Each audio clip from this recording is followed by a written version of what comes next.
Hello friends, welcome to Suvaiyana Samayal. இன்னைக்கு நம்ம சுவையான சமையல் சேனல்ல ரொம்பவே சுவையான உருண்டை எப்படி செய்யறது அப்படிங்கறத தான் பார்க்க போறோம். வாங்க வீடியோக்குள்ள போகலாம்.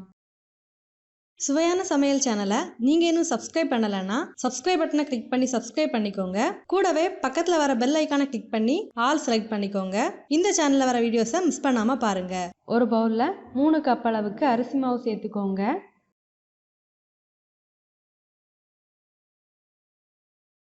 கூடவே தேவையான அளவுக்கு உப்பு சேர்த்துக்கோங்க. அடுத்ததா 1.5 டீஸ்பூன் வெந்தயம் சேர்த்துக்கோங்க. 1/2 கப் அளவுக்கு தேங்காய் சேர்த்துக்கோங்க. நீங்க விருப்பப்பட்டீங்கன்னா தேங்காய் இதை விட அதிகமாகவும் சேர்த்துக்கலாம். தேங்காய் அதிகமாக சேர்க்கும் போது சாப்பிட்றதுக்கு நல்லா இருக்கும். இதெல்லாம் சேர்த்ததுக்கு அப்புறமா ஒரு வாட்டி இதை நல்லா கலந்து எடுக்கலாம்.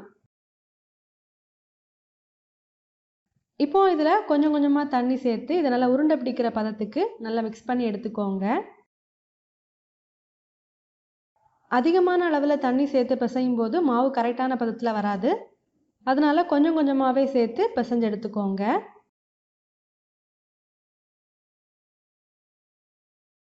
இப்போ பாருங்க, இதை நல்லா உருண்டை பிடிக்கிற பதத்துக்கு நல்லா பிசைஞ்சு எடுத்தாச்சு.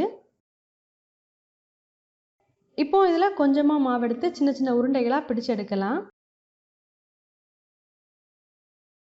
இந்த மாதிரி கைத்தடம் வாரது மாதிரி பிடிச்சு எடுத்துக்கோங்க. இந்த மாதிரி கொஞ்சமாக மாவு எடுத்து சின்னதாகவே உருண்டைகளாக பிடிச்சு எடுத்துக்கோங்க.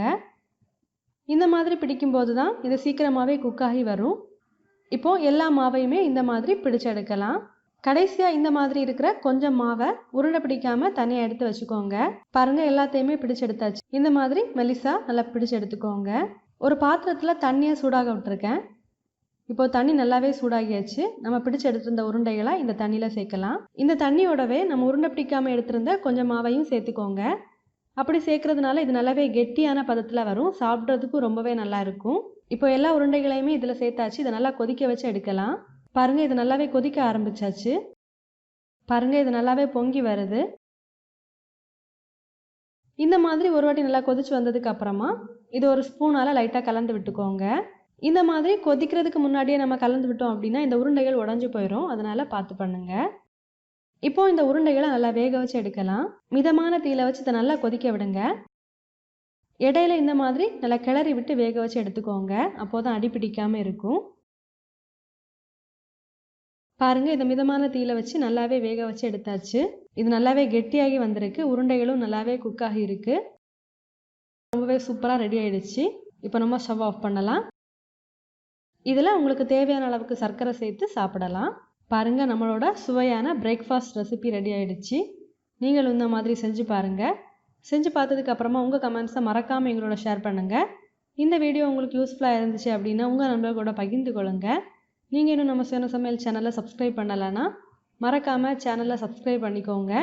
இந்த மாதிரி சுவையான ஒரு ரெசிபியோட நான் உங்களை சந்திக்கிறேன். அது வரைக்கும் சுவையாக சமைங்க, சுவையாக சாப்பிடுங்க. நன்றி.